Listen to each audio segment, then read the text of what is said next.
Hello student, good morning all of you. આજે આપણે શીખવાના છીએ ફંક્શન. ફંક્શનના ત્રણ વિભાગ છે. એમાં ફર્સ્ટ આપણો છે classified of function. Classified of function છે એક્ઝામની અંદર આપણે 3 માર્કનું પૂછાય છે. એના પછી આવે છે કમ્પ્લીટ ધ સેન્ટેન્સ. એ પણ આ ફંક્શનનો જ એક ભાગ છે જે આપણે 5 માર્કનો પૂછાતો હોય છે. અને પછી એના પછી રિસ્પોન્સ એ આપણે 4 માર્કનું પૂછાય છે. તો ફર્સ્ટ આપણે લઈએ આજે classification of function. How to identify and classify language functions? તો એનું પહેલું સ્ટેપ છે બધા વાક્યોને બે વખત વાંચો. જો મિત્રો ક્યારેક પણ આપણે એક્ઝામની અંદર આ પૂછાઈ જાય ક્લાસિફાઈ ઓફ ફંક્શન, તો આપણે પહેલી ક્લાસિફાઈ કરવા માટે સૌપ્રથમ વાક્ય જે આપ્યા હોય એને બે વખત ખાસ બધા વાક્યને વાંચી લેવાનું, જેથી કરીને કોઈ પણ મિસ્ટેક ન થાય આપણાથી. ઘણી વખત બધા સિમિલર જેવા લાગતા હોય, જેમ કે પર્પસ હોય, પ્રોસેસ હોય, કોન્ટ્રાક્ટ હોય, આ બધા એવા છે કે જો સિલી મિસ્ટેક પણ આપણે કરી દઈએ ને તો આપણા એકની જગ્યાએ બે ખોટા, કેમ કે એક જગ્યાએ તમે ખોટું મૂક્યું એટલે નેચરલી છે કે બીજો તમે જ્યાં મૂકશો ત્યાં પણ રોંગ આવશે. એટલે આમ નોકરીયા માર્ક છે ને આમ થોડી મિસ્ટેક કરીએ ને સિલી મિસ્ટેક તો ઘણા માર્ક જાય એવા છે. તો તમે પહેલા ફર્સ્ટ સ્ટેપમાં શું કરશો, બધા વાક્યોને સરસ રીતે વાંચી લેશો શાંતિથી એકદમ. પછી તમે જોશો શું જોશો, એના એલિમેન્ટ્સ એટલે કે એના ઘટકો. Underline the language elements in sentence pattern which indicate a particular language function. એટલે કે અંડરલાઈન કરો જે લેંગ્વેજના એલિમેન્ટ્સ તમને દેખાય તે. એલિમેન્ટ્સ કયા કયા હોઈ શકે એ હું તમને લખાવીશ અને સમજાવીશ પણ. અને સેન્ટેન્સ પેટર્ન કઈ રીતે છે એ જુઓ. which indicate અને કે જે શું સૂચિત કરે છે particular language function. જે ચોક્કસ લેંગ્વેજ ફંક્શન કયું તે બતાવે છે અથવા કયું ઇન્ડિકેટ એટલે સૂચિત કરે છે એ આપણે જોવાનું. ત્યારબાદ જ આપણે કોઈ પણ સેન્ટેન્સ હોય એના અગેન્સ્ટમાં આપણે કોઈ આપણા આન્સરમાં મૂકવાનું રિસ્પોન્સ તરીકે કોઈ ફંક્શન. એક્ઝામ્પલ્સ મે બતાવ્યા છે તમને અહીંયા. In spite of his illness he came to the office for work. તે બીમાર હોવા છતાં અથવા તો તેની બીમારીનું કારણ હોવા છતાં તે ઓફિસે આવ્યો. તો ઇન સ્પાઇટ ઓફ તમને અહીંયા ખ્યાલ આવી જતો હશે કે ઈ કોનું બતાવે છે, આ ઘટક કોનું છે. જો બંને વાક્યો છે પણ બંને વાક્યો કેવા છે, વિરોધી છે. બીમાર હતો છતાં ગયો તો ખરો જ, એટલે એની સ્વસ્થતા નથી, તંદુરસ્તી નથી, છતાં પણ તે ગયો. એટલે આ છતાં વાળું વસ્તુ જે છે એ આપણે કોન્ટ્રાક્ટ જે હોય એવું આપણે બતાવે છે. તો ઇન સ્પાઇટ ઓફ છે એ એનો જે કોન્ટ્રાક્ટ ને ઘટક છે, એલિમેન્ટ છે. તો હવે આપણે એને શું કરશું, પહેલે તો આપણે ઓળખી ગયા એટલે આને અંડરલાઈન કરી નાખશું. પછી આપણે નેક્સ્ટ સેન્ટેન્સ જોઈએ. he should read more to get a good marks. તારે વધારે વાંચવું જોઈએ સારા માર્ક મેળવવા માટે. તો જો અહીંયા તમને એમ લાગશે કે શું હેતુ છે વધારે માર્ક મેળવવાનો, શુડ પણ છે. તો શુડ એટલે તો સલાહ થાય જોઈએ એટલે. તો તમે અહીંયા મૂંઝાઈ ગયા. એટલે જ કહું છું બે વખત તમારે સેન્ટેન્સ સરસ રીતે વાંચી નાખવાનું. બની શકે પર્પસ પણ હોય, સલાહ એટલે એડવાઇસ પણ હોય. તો હવે અહીંયા તમે નક્કી કેવી રીતે કરશો, તો કે આનું એલિમેન્ટ ગોતવાનું. હવે એલિમેન્ટ તરીકે આપણે અહીંયા શું દેખાય છે, શુડ દેખાય છે. તો શુડ ઉપર અંડરલાઈન કરી નાખવાની નીચે. they inquired about his health. તેઓ તમારી હેલ્થ વિશે અથવા તેની હેલ્થ વિશે પૂછતા હતા. તો હવે આપણે અહીંયા કને જોઈએ તો આપણે એલિમેન્ટ કયો મળે, ઇન્ક્વાયર્ડ મળે. તો ઇન્ક્વાયર્ડ ઉપર કરી નાખવાનું અંડરલાઈન. હવે 3 છે તો નેચરલી છે કે ઓપ્શનની અંદર બ્રેકેટની અંદર 3 આપેલા જ હશે ઓપ્શનમાં જવાબ. તો આપણે જવાબમાંથી શોધીએ કે કયો કેનામાં મેચ થાય છે. તો હવે આપણે જોશું કે શુડમાં જો એડવાઇસ આપ્યું હશે તો આપણે ઈ લખશું. અને જો અહીંયા બીજું કોઈ એલિમેન્ટ નથી દેખાતું નેચરલી તો પર્પસ નહીં હોય. આપણે ખબર પડી ગઈ એડવાઇસ હશે ને બ્રેકેટની અંદર પણ એડવાઇસ આપેલું હશે તો સીધું મૂકી દઈશું. ઇન સ્પાઇટ છે તો આપણે ખબર પડી ઇન સ્પાઇટ ઓફ એટલે કોન્ટ્રાક્ટ છે. અને ઇન્ક્વાયર્ડ છે એટલે શું હશે, રિપોર્ટિંગ હશે. આપણે કોઈને કહીએ ને કે તમારી આમ કરતા હતા, પૂછા કરતા અથવા આ મેસેજ દીધા, તો આપણા દ્વારા કહીએ કોઈ ત્રીજા વ્યક્તિને ઈ તમને ખબર છે ડાયરેક્ટ ઇનડાયરેક્ટમાં આપણે જોઈએ છીએ ત્યારે કે ઈ કોનામાં આવે છે, રિપોર્ટિંગમાં આવે છે. તો આ સમજાયું. હવે એવી રીતે જ આપણે પહેલા આપણે કોન્ટ્રાક્ટ, અહીંયા આપણે કોન્ટ્રાક્ટ જોયો એ માત્ર ઉદાહરણ તરીકે બ્રીફમાં સમજ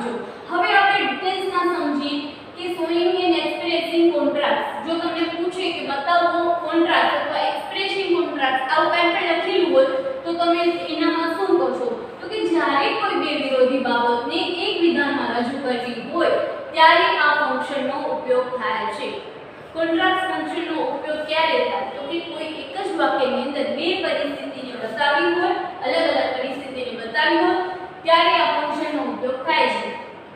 હવે elements but yet still though although even if however is in spite of અને despite જો in spite of છે તો આ એલિમેન્ટ ઉપરથી આપણે ખ્યાલ આવી જાય કે આ સેન્ટેન્સ જે છે એ શું રજૂ કરે છે અથવા શું બતાવે છે.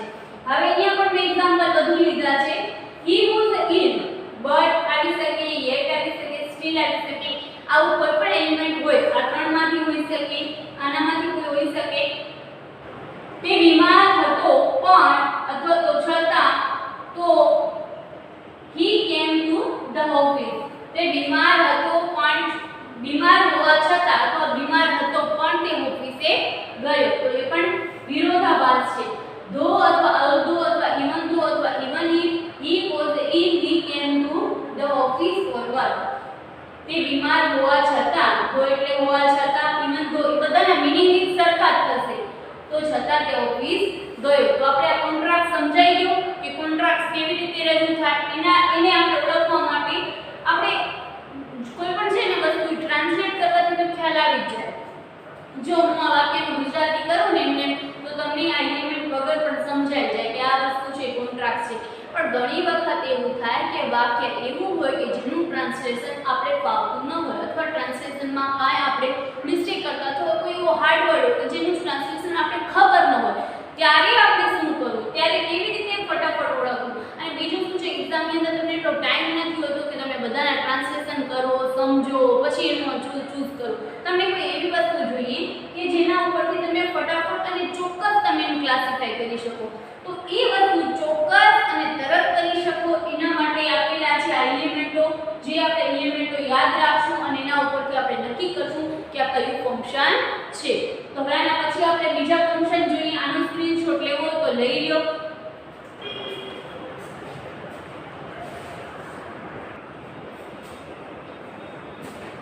તો આપણે હવે જોઈએ ઓફરિંગ સજેશન.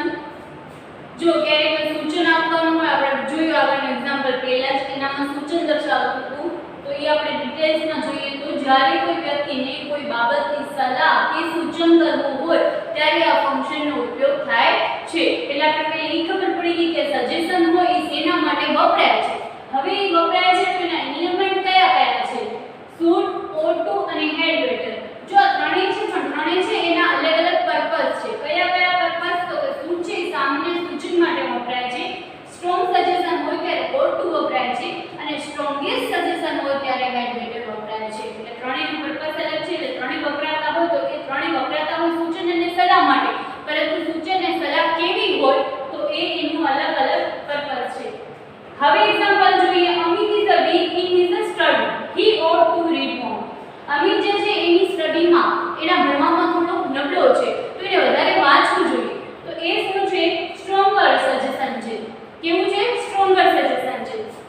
રિપોર્ટિંગ જ્યારે કોઈ ધ્યાનથી કોઈ ઘટનાની રજૂઆત કરવી હોય અથવા તો માહિતી કે અહેવાલ રજૂ કરવો હોય ત્યારે આ ફંક્શનનો ઉપયોગ થાય છે. The interviewer asked me how I had tracked that monkey. Interviewer મને પૂછ્યું કે કેવી રીતે મેં મંકીને પકડ્યો. તો હવે આમાં આપણે ખબર પડી જાય રિપોર્ટિંગમાં કે આસ્ક છે એ સજેશન કરે છે એ સજેસ્ટ કરે છે અથવા ઇન્ડિકેટ કરે છે કે આ જે છે એનું જે ફંક્શન રિપોર્ટિંગનું છે. કેમ કે એ જણાવે છે ને કોઈ વસ્તુ બની ગઈ છે પછી તે જણાવે છે એટલે નેચરલી છે કે રિપોર્ટિંગનું છે. હવે એક્સપ્રેસિંગ ચોઇસ પસંદગી તો કોઈ વ્યક્તિની ઈચ્છા વ્યક્ત કરવા અથવા તો વિકલ્પ સ્વરૂપે રજૂ કરવું હોય ત્યારે આ ફંક્શન વપરાય છે. એલિમેન્ટ કયા તો would rather than. I would rather walk than go by car with my brother. હું કારમાં મારા ભાઈ સાથે કારમાં જવા કરતા ચાલીને જવાનું વધારે પસંદ કરીશ. તો એ એની શું બતાવે છે પસંદગી બતાવે છે. એટલે અહીંયા કને શું આપણે આવે તો કે એક્સપ્રેશન ચોઇસ વિકલ્પની અંદર આપેલું હોય તો આપણે તરત જ would rather પરથી તો ખ્યાલ આવી જાય. would rather than પરથી ખ્યાલ આવી જાય પણ ટ્રાન્સલેટ કરીએ તો પણ ખ્યાલ આવી જાય. Expression alternate choice. જો હવે આમાં બંનેમાં થોડો ફરક છે. આ છે ખાલી ચોઇસ બતાવે છે ને વૈકલ્પિક ચોઇસ બતાવે છે વિકલ્પ દર્શાવે છે. જ્યારે કોઈ વ્યક્તિ દર્શાવવામાં આવેલી બે પસંદગીમાંની એક અથવા તો બે પસંદગીમાંની એક પણ નહીં તે દર્શાવવું હોય ત્યારે અલ્ટરનેટિવ ચોઇસનો ઉપયોગ થાય છે ફંક્શનનો. એલિમેન્ટ કયા છે તો આઇધર ઓર અને નાઇધર ઓર. હવે તમને ખબર પડી જાય કે આઇધર ઓર અને નાઇધર ઓર જો બી સેન્ટેન્સની અંદર વાક્યની અંદર આવ્યું હોય તો અલ્ટરનેટિવ આવે અને વુડ રેધર આવ્યું હોય તો શું આવે ખાલી એક્સપ્રેશન ચોઇસ આવે. તો એનું એક્ઝામ્પલ જોઈએ. Either Kripa or Archana must accompany you. Kripa અથવા અર્ચના બેમાંથી એક તને કોઈ કંપની આપશે. It is neither costly and nor cheap. I mean it is affordable to all. કે નથી તે મોંઘું કે નથી તે સસ્તું. કે મારો મતલબ કે I mean એટલે મારો કહેવાનો મતલબ એમ છે કે બધાને પરવડે એવું છે. તો આ શું બતાવે છે કે વૈકલ્પિક ચોઇસ છે. તો વૈકલ્પિક ચોઇસમાં આપણે જોયું કે આઇધર અને નાઇધર નો ઉપયોગ થશે. આવા બીજા ઘણા બધા છે ફંક્શન એ પણ જોઈ લઈએ આપણે. આનો સ્ક્રીનશોટ લેવો તો લઈ લો, બાકી પીડીએફ મોકલી શકશે.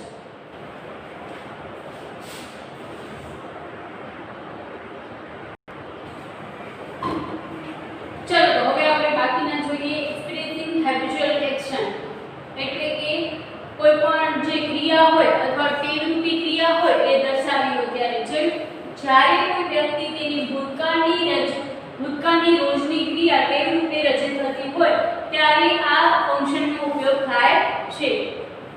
જો ભૂતકાળ ન હોય તો ત્યાં આપેલું જોશે તો પછી ભૂતકાળની જગ્યાએ પ્રેઝન્ટનું વાક્ય હશે. પણ આપણે ધ્યાન રાખવાનું છે કે જે બ્રેકેટ છે એની અંદર કયો જે ઉપયોગ થયો છે ઓપ્શનનો. I used to read more than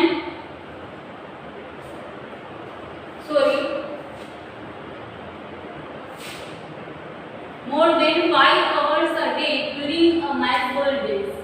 यहाँ तो ऐसे आपको बोलेंगे मेरी तो सुन से मत बोलिए. I used to read more than 5 hours a day during my school days. હું મારા સ્કૂલ દિવસો દરમિયાન હું એક દિવસથી 5 કલાકથી વધારે વાંચતો. તો આ કેવી એક્શન છે તો કે હેબિચ્યુઅલ એક્શન તો છે પણ સાથે સાથે કેવી છે પાસ્ટની એક્શન છે. એટલે જો પ્રેઝન્ટની કોઈ ઘટના આપી હોય તો તમને બ્રેકેટની અંદર ખાલી એટલું આપ્યું હશે કે હેબિચ્યુઅલ એક્શન. અને જો પાસ્ટની ઘટના આપી હશે, જો અહીંયા સ્કૂલ ડેઝ છે તો આ પાસ્ટની વસ્તુ છે કે મારા સ્કૂલ દિવસો દરમિયાન, તો તમે બ્રેકેટની અંદર આપેલું જ હશે કે હેબિચ્યુઅલ એક્શન ઇન પાસ્ટ. તો તમને એ ખાસ ધ્યાન રાખવાનું છે. ઘણી વખત એવું હશે ઓપ્શનમાં બે આપ્યું હશે તમને મૂંઝાવવા માટે, તો તમને નક્કી કરી લેવાનું વાક્ય શાંતિથી બે વાર વાંચવાનું, પછી નક્કી કરવાનું કે પાસ્ટમાં છે કે પ્રેઝન્ટમાં છે. ફ્યુચરમાં હશે તો એમાં આપ્યું હશે હેબિચ્યુઅલ એક્શન ઇન ફ્યુચર. પણ એવું તો ન હોય કેમ કે કોઈ ટેવરૂપી ક્રિયાઓ ઇન ફ્યુચરમાં ન થતી હોય એટલે જસ્ટ એક્ઝામ્પલ, પરંતુ પાસ્ટ અને પ્રેઝન્ટમાં હોય ત્યારે ધ્યાન રાખજો. સર્વિંગ પર્પસ હેતુ બતાવે. જ્યારે વ્યક્તિ કોઈ કાર્ય કે ક્રિયા કરવા માટે હેતુ કે ઈરાદો વ્યક્ત કરે, જ્યારે હેતુ અને ઈરાદો વ્યક્ત થતો હોય વાક્યમાં ત્યારે સર્વિંગ પર્પસ આવે. એના એલિમેન્ટ છે so that with a view to, in order to, for, in order that, to. તો આવા એલિમેન્ટો જે હોય એનામાંથી કોઈ એક એલિમેન્ટનો જો વાક્યમાં પ્રયોગ થયો હોય અને ટ્રાન્સલેશન જે છે એ પર્પસ બતાવતું હોય તો આપણે મૂકશું ક્યારે સર્વિંગ પર્પસ. વાક્ય જોઈએ. he joined army to serve the nation. તેણે આર્મી જોઈન કરી કેમ કે રાષ્ટ્રની સેવા માટે. એનો હેતુ શું હતો? રાષ્ટ્રની સેવા કરવાનો. Expressing result. તો એક્સપ્રેસિંગ રિઝલ્ટમાં શું હશે તો કે જ્યારે કોઈ વ્યક્તિ વસ્તુ સ્થળને ચોક્કસ બાબતના સંદર્ભમાં સાથે રજૂ કરવાની હોય ત્યારે એક્સપ્રેસિંગ રિઝલ્ટ આવે છે. લેંગ્વેજ એલિમેન્ટ જોઈએ તો so that અને such that. આ બેમાંથી કોઈ એક તો હશે. he is such a boy doctor, sorry, he is such a busy doctor that he cannot spare time for us. તે એટલો બિઝી ડોક્ટર છે કે એ આપણા માટે સમય કાઢી શકતો નથી. આપણા ફેમિલી મેમ્બરમાંથી કોઈ ડોક્ટર હોય અને એટલું બિઝી રહેતું હોય તો આપણે ઘણીવાર શક્યતા હોય કે he is such a busy doctor that he could not spare time for us. Describe a person and thing. વર્ણન કરતું હોય વ્યક્તિનું અથવા તો વસ્તુનું. જ્યારે કોઈ વ્યક્તિ કે વસ્તુનું વર્ણન કરવું હોય ત્યારે લેંગ્વેજ એલિમેન્ટ છે who, whose, whom, which, adjective અને adjective phrase. જો who was માં તો તમને ઈઝીલી ખ્યાલ આવી જશે એટલે મેં એક્ઝામ્પલ લઈ નથી લીધું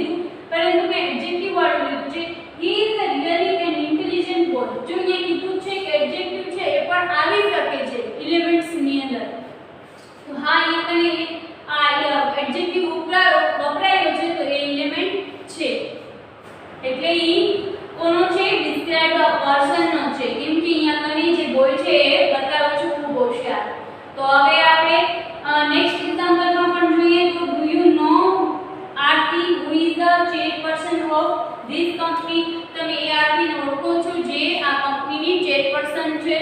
तो आनामांथी આપણે આવા હિન્ટ વાળા શબ્દો જે છે એના ઉપરથી આપણે ખ્યાલ આવી જાય કે આ કયું ફંક્શન છે। હવે હજી આપણે થોડો બાકી છે એ આપણે જોઈ લઈએ।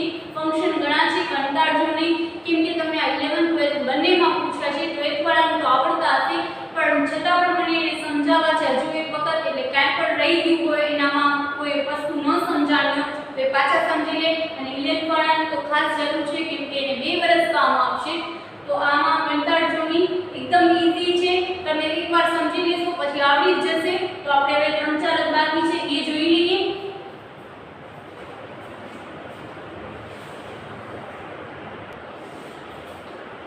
ચાલો તો હવે બાકીના છે describe a place, talking about a place. જ્યારે કોઈ ડિસ્ક્રાઇબ વર્ણન કરવામાં આવ્યું હોય કોઈ પ્લેસનું, એટલે કોઈ સ્થળનું, અથવા તો વાત થતી હોય કોઈ સ્થળની વાક્યની અંદર, ત્યારે જ્યારે કોઈ સ્થળનું વર્ણન કરવાનું હોય ત્યારે લેંગ્વેજ એલિમેન્ટ છે વેર અને વેરેવર। તો એક્ઝામ્પલ જોઈએ, we will go Porbandar during this vacation where Gandhiji was born. અમે આ વેકેશન દરમિયાન પોરબંદર જશું જ્યાં ગાંધીજીનો જન્મ થયો હતો। તો આ શું બતાવે છે? પ્લેસ બતાવે છે, એટલે ઇન્ડિકેટ કરે છે। તો આપણે કયું ફંક્શન ચૂઝ કરશું? Describe the place. ન હોય તો શું કરવાનું? Talking about the place. એ જે પણ બ્રેકેટમાં તમને આપ્યું હોય એ ચૂઝ કરી લેવાનું।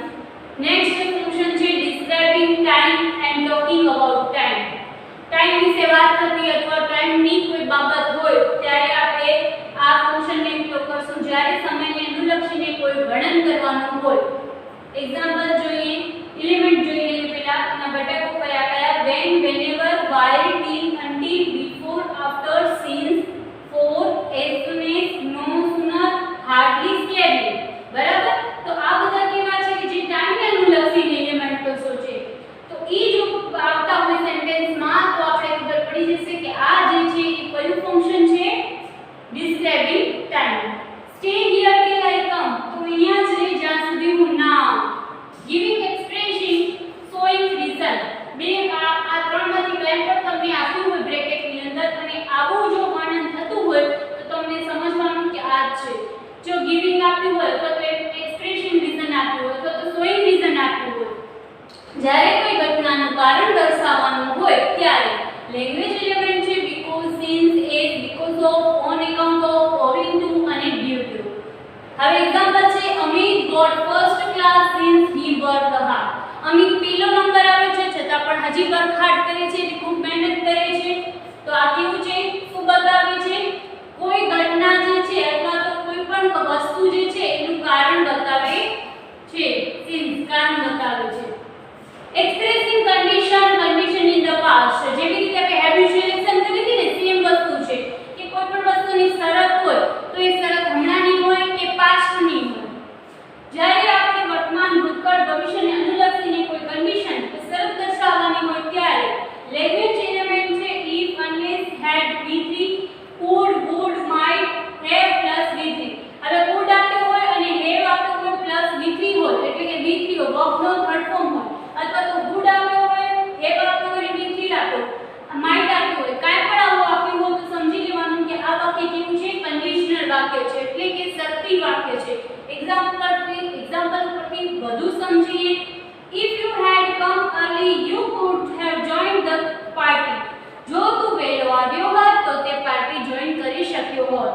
એટલે આપણે ઘણી વખત કોઈ લેટ પહોંચે તેમ કે હમણાં જ પાર્ટી પૂરી થઈ અથવા તો હમણાં જ અમે નાસ્તો કરી લીધો, થોડી પહેલો આવત તો નાસ્તો કરવા મળે અથવા તો પાર્ટી એન્જોય કરવા મળે। તો આ બધા કેવા વાક્યો છે કે જે દર્શાવે છે એક્સપ્રેસિંગ કન્ડિશન।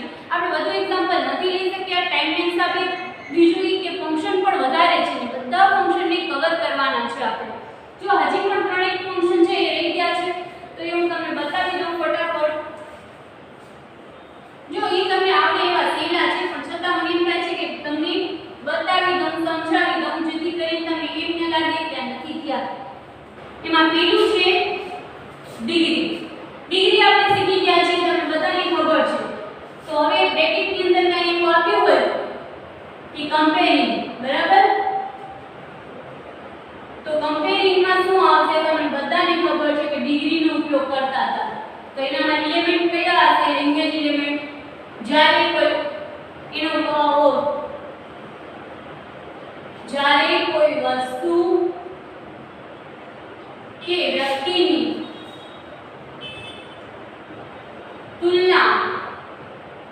થતી હોય ત્યારે આ ફંક્શનનો ઉપયોગ થાય. બરાબર.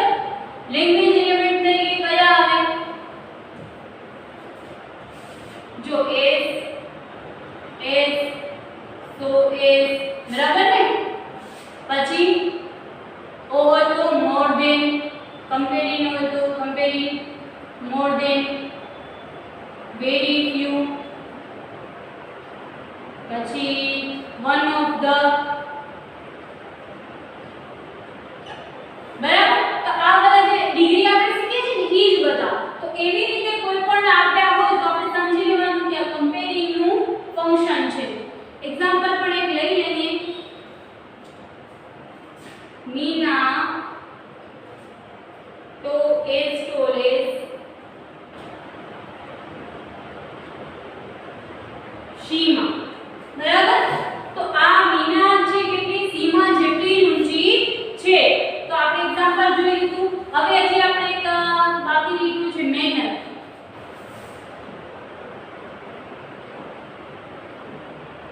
મેનર ને લઈ લઈએ. મેનરમાં એલિમેન્ટ કયા આવશે?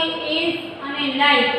જ્યારે આનું થશે જ્યારે કોઈ વ્યક્તિનું વર્ણન થતું હોય કે કોઈ ગુણો કે અવગુણોનું વર્ણન થતું હોય ત્યારે આ એલિમેન્ટ આવે છે.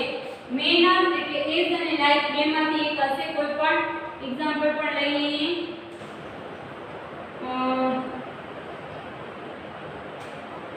Hina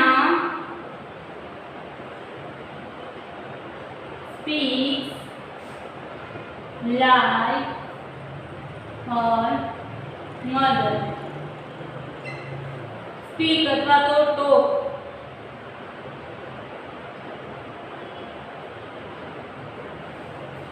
એટલે હિના જે છે એ રહી ગયો. હિના જે છે એ કોના જેમ વાત કરે છે અથવા તો કોના જેમ બોલે છે? મમ્મીની જેમ ને જેમ બોલે છે. ઘણીવાર આપણે કહેતા હોય ને કે કોપી છે એની, તો એ બસ મેનરમાં આવશે. જ્યારે કોઈ વસ્તુ કે વ્યક્તિનું જો વર્ણન થતું હોય ગુણો કે અવગુણોની કે કોઈ બાબતની એવા પાસાઓની ત્યારે મેનર આવશે.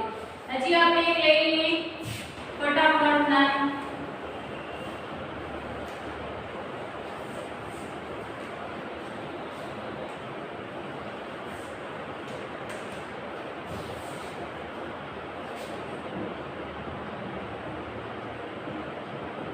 સપોઝિંગ. સપોઝ એટલે કે ધારણા. એના શું આવશે? એલિમેન્ટ એઝ ઇફ અને એઝ ધો.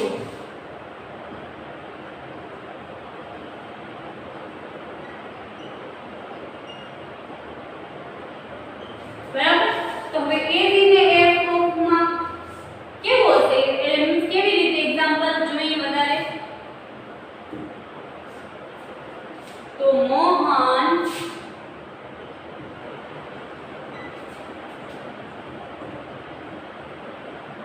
speaks as if he were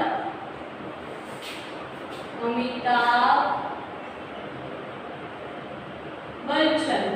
ઘણી વખત છોકરાઓ છે એ કોપી કરતા અમિતાભ બચ્ચનનો. તમને ખબર છે અવાજ કેવો છે? બ્રોડ છે, એકદમ સાંભળી આમ કેવાય ને આમ પડઘો પડે. અથવા તો આપણે મોટા વ્યક્તિ કેમ વૃદ્ધ જે વ્યક્તિ બોલતા હોય ભરાવદાર, હા શબ્દ આવે ભરાવદાર, એવો ભરાવદાર અવાજ છે. એટલે ઘણી વખત એની શાહરુખ ખાનની બધાની કોપી થતી હોય છે. તો એ એવું જ એક વાક્ય છે મોહન સ્પીક્સ. મોહન એવી રીતે બોલે છે જાણે કે હી અમિતાભ બચ્ચન હોય. તે અમિતાભ બચ્ચન હોય. અહીંયા વર્ડ શું કામ લીધું એ તમને ખ્યાલ જ છે કે જ્યારે કોઈ વસ્તુની કોપી થતી હોય એવી જાણે એ વસ્તુને માની લેતો હોય કે હું આ છું અથવા એ વ્યક્તિની જેમ વાત કરતો હોય અથવા એ વ્યક્તિની જેમ વર્ણન થતું હોય અથવા એ વ્યક્તિની જેમ વર્તન કરતું હોય ત્યારે આપણે વર્બનો ઉપયોગ કરીએ છીએ. સિંગ્યુલર હોવા છતાં પણ આપણે સિંગ્યુલરનો ટુ બી નો રૂપ નથી લેતા અને આ લઈએ છીએ પ્લુરલનો. તો તમને આ સમજાઈ જશે. આ આપણે એવા હતા જે તમને આવડતા હતા. આ બધા આવી ગયા હતા 8મા 9માં, પણ છતાં પણ જો કદાચ બાય ચાન્સ એ પૂછાઈ જાય તમને ફંક્શનની અંદર તો તમને આવડી જાય. એટલે પાછા રિવિઝન રૂપે લીધા, એટલે શોર્ટમાં લીધા, પણ હવે તમને બધી સમજાઈ જ ગયા હશે. તો ફંક્શન આપણા અહીંયા પૂરા થાય છે. ફંક્શનમાં કોઈ જ નથી રહી જતું. જે મને પાછળથી 3 યાદ આવે ને મેં પાછળ 3 કરાવી દીધા છે. તો અહીંયા આપણે ફંક્શન પૂરા કરીને હવે આપણે નેક્સ્ટ પીરિયડની અંદર કમ્પ્લીટ ધ સેન્ટેન્સ સ્ટાર્ટ કરશું, જે આપણે 5 માર્કનું પૂછાય છે એક્ઝામમાં. તો એ 11 12 બંને માટે જરૂરી છે. તો આજે ફંક્શન ક્લાસિફિકેશન ઓફ ફંક્શન છે એ અહીંયા સમજાઈ ગયું હશે. તો અહીંયા આપણે પૂરું કરીએ છીએ. Thank you so much. I hope તમને સમજાયું હશે. કાંઈ ડાઉટ હોય તો મને પર્સનલમાં મેસેજ કરીને જરૂર પૂછજો. હું શ્યોર તમારો પ્રોબ્લેમ છે એ સોલ્વ કરીશ.